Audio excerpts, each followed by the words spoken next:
펠리컨, 브라이언 와일드 스미스 그림 글, 시공 주니어에서 나왔습니다. 폴은 바닷가에서 얼마 떨어지지 않은 농장에서 살았어. 어느 날 폴은 시골길을 따라서 산책을 나갔지. 폴은 자기가 가장 좋아하는 나무에 다다랐어.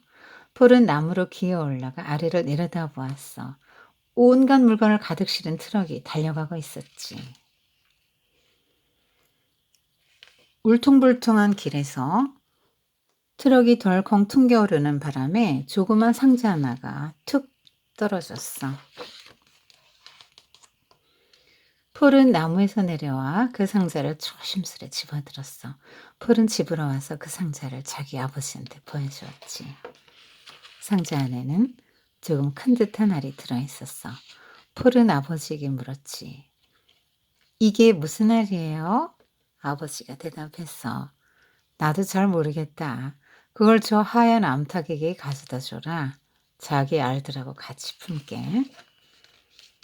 하얀 암탉은 조금도 달가워하지 않았어. 하지만 어쨌든 알은 알이니 그 알도 품을 수밖에. 얼마 있다가 다른 알에서는 병아리들이 알을 까고 나왔어. 마침내 그 큼지막한 알이 쩍 갈라지더니 괴상하게 생긴 새가 기어 나왔지. 농장 식구들은 하나같이 말했어. 아니, 이게 무슨 새야? 다른 병아리들은 옥수수를 배불리 먹고 금세 쑥쑥 무럭무럭 자라났지. 하지만 그 새는 제 몫에 모이를 쪼는 신용만 하고 그다지 잘 자라지도 않았어. 하얀 암탉은 그 새를 제대로 먹이려고 가스내를 썼지.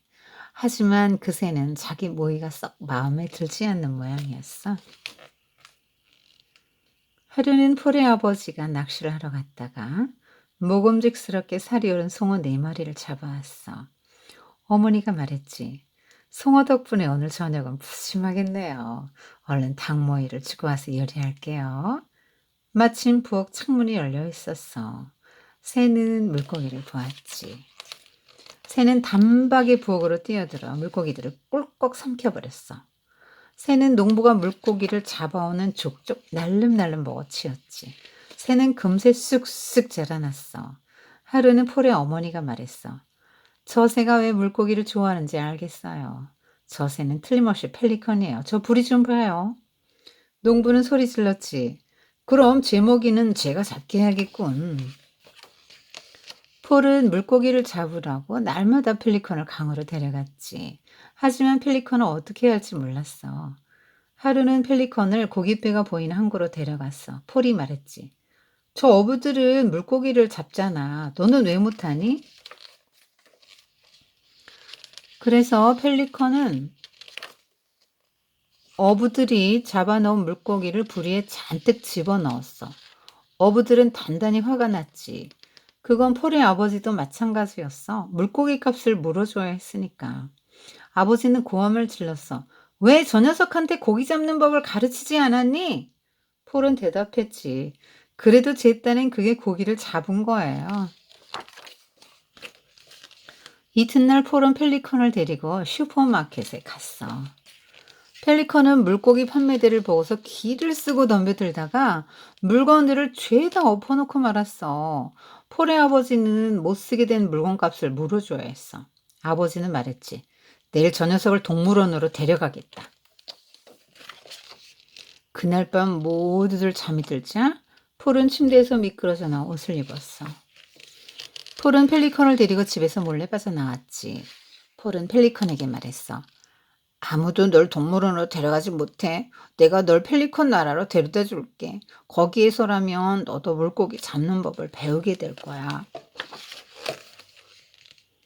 폴과 펠리컨은 항구로 가서 커다란 배의 구명보트에 기어 올라탔어. 그리고 거기서 그대로 잠이 들고 말았지. 아침에 폴과 펠리컨을 발견한 선장이 둘을 흔들어 깨웠어. 폴은 물었지. 펠리컨 나라에 다 왔어요? 선장이 말했어. 아니, 아직 배가 출발하지도 않은걸?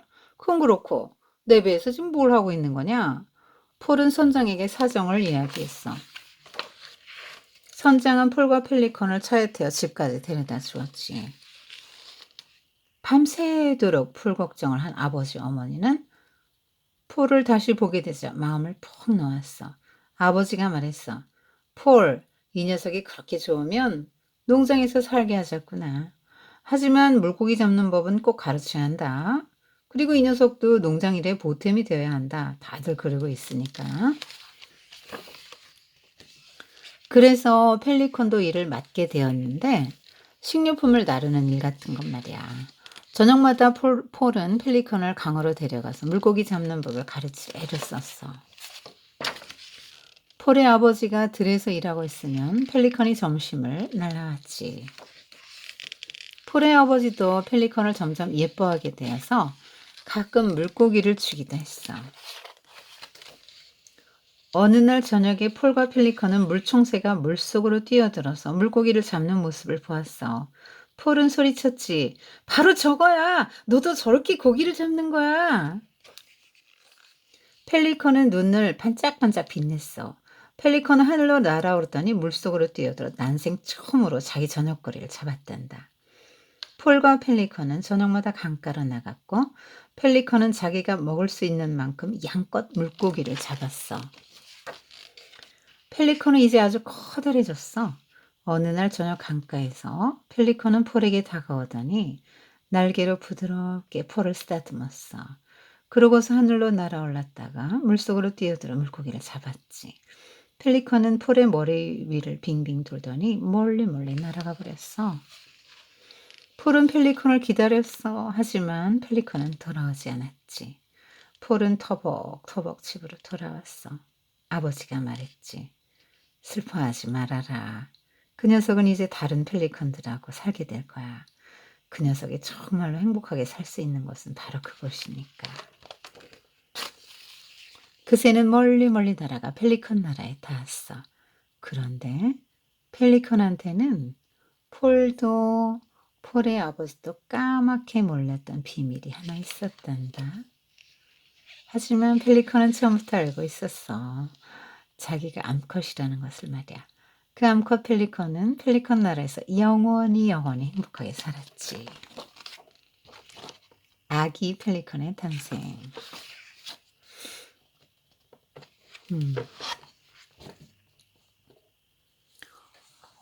이 그림책이 좀 굉장히 그 색감이 화려하게 느껴지지 않았어요?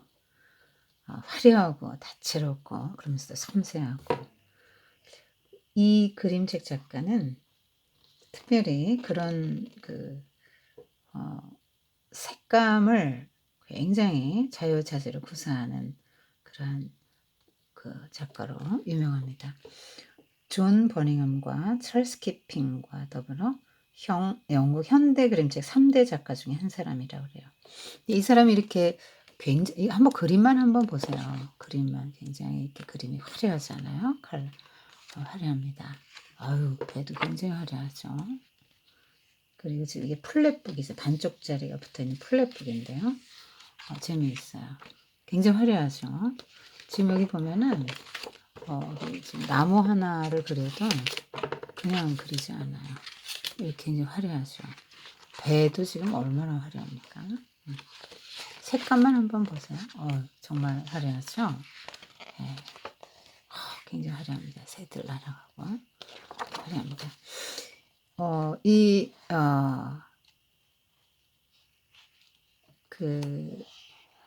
뭔가 그 작가를 다 반영해요.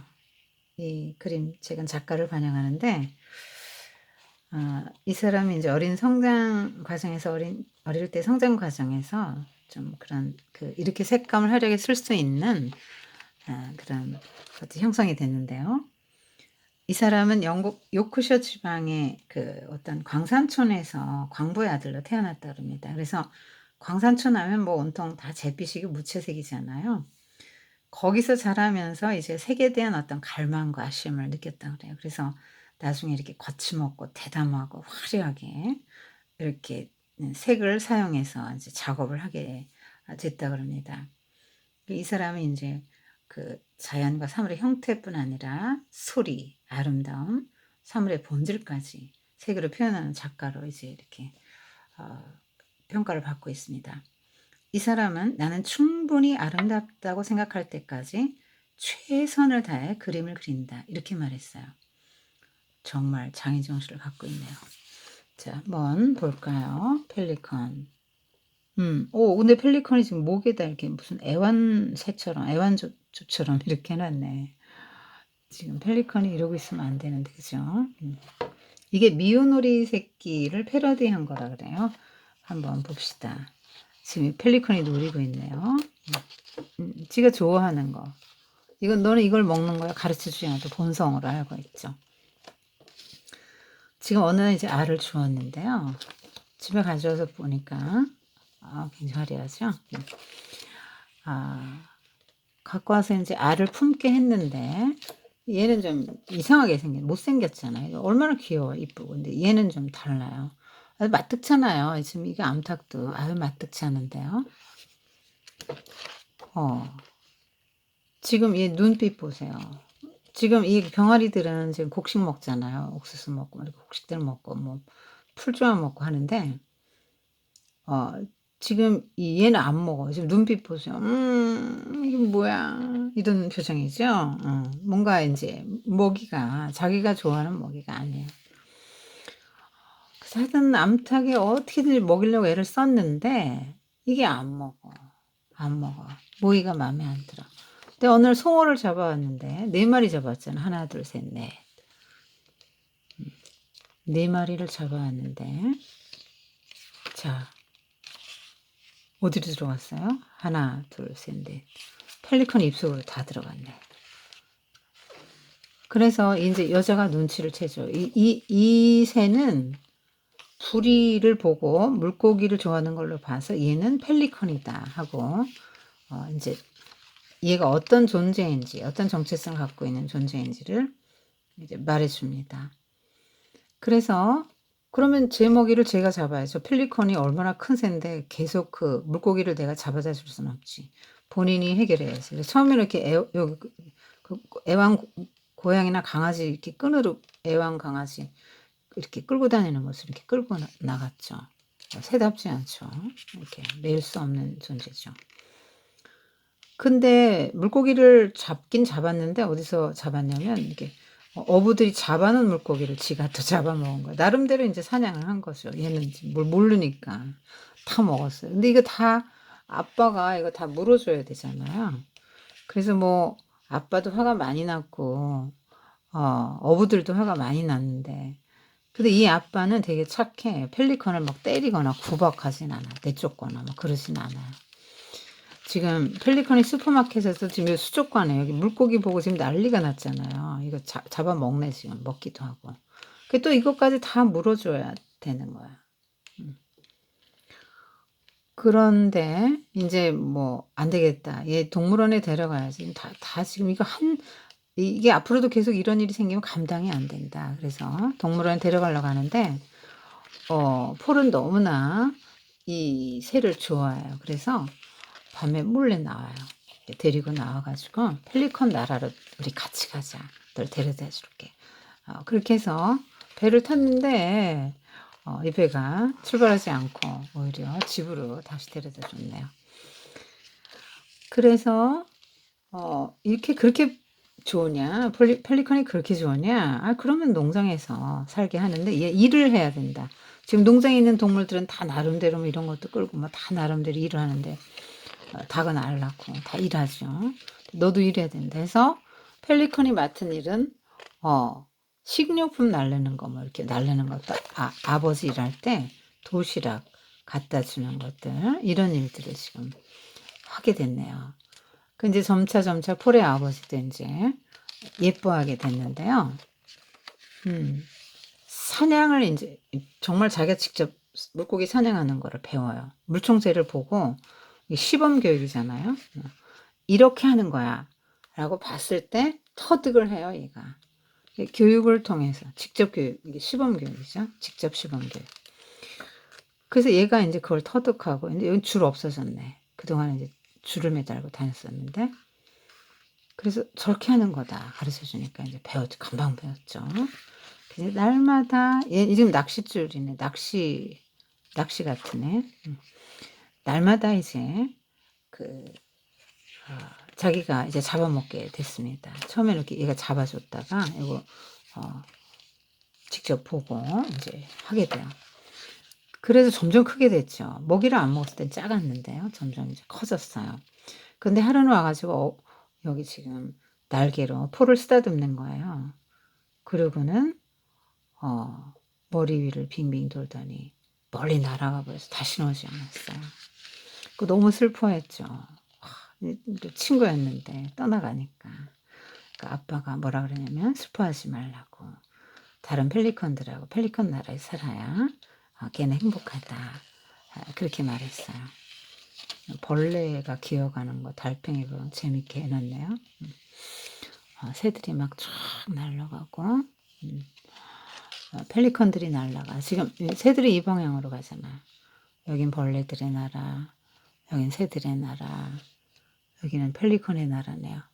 이 펠리컨의 나라, 지금 아주 그 표정이 아주 그냥 뿌듯한 그런 표정이네요. 근데 지금 암놈이니까 알을 낳네. 알을 낳고 갔네. 그래서 지금 표정도 아까 그 악동의 표정 그대로. 이 엄마 펠리컨도 요 앞에서는 그런 표정이었잖아요. 그냥 말썽 많이 피우고 또 하나도 안 미안해하는 그런 표정. 네, 악동. 이게 뭐냐면 자기의 그 정체성을 찾아가는 거죠. 우리가 유전이냐 환경이냐 이렇게 논의가 많은데요. 똑같은 종이라 해도 환경에 따라서 정말 달라져요. 굉장히 다릅니다. 어떤 쌍둥이 엄마를 봤는데요. 감당이 안 되니까 아이 하나는 시골의 할머니 할아버지 댁에 맡기고 하나만 이제 서울에서 키웠어요. 그런데 두 아이가 쌍둥이인데 너무나 다르게 자라는 거예요, 외모가. 그냥 시골에서는 까무잡잡하니 쬐끄맣게 크지도 않고 그렇게 하고 이제 서울의 아이는 잘 먹고 그러니까 얼굴도 부옇고 키도 크고 쌍둥이인데 그렇게 되는 걸 봤거든요. 환경이 굉장히 중요하죠. 그런데 환경이 중요하긴 한데 그것도 여러 가지 이제 변화가 될 수는 있는데 환경을 통해서 다양한 환경을 통해서 다양하게 변화될 수 있는데 그 변화의 여지 역시 유전 안에 있는 거죠. 그러니까 유전적으로 타고나지 않은 것이 변화될 수는 없는 거라는 거죠. 그래서 지금 요것도 유전을 손을 들어 줬네요. 그래서 원래 펠리컨은 물고기 잡아먹고 펠리컨끼리 살아야 하는데 이게 펠리컨이 새 중에서 제일로 큰 새잖아요. 날개 뭐 길이만 해도 3m라고 하니까요. 새 중에서 가장 큰 새인데요. 얘가 이렇게 애완조처럼 뭐 목줄 끼고 있겠어요. 그리고 이 양을 어떻게 감당합니까? 이렇게 큰 새를 누가 그걸 맨날 물고기를 잡아다 줄 겁니까? 그래서 아무리 그 펠리컨이 좋고 정이 들었어도 이제 본인의 그 유전적 특성을 따라서 정체성을 얘는 펠리컨이라는 정체성을 좀 찾았잖아요.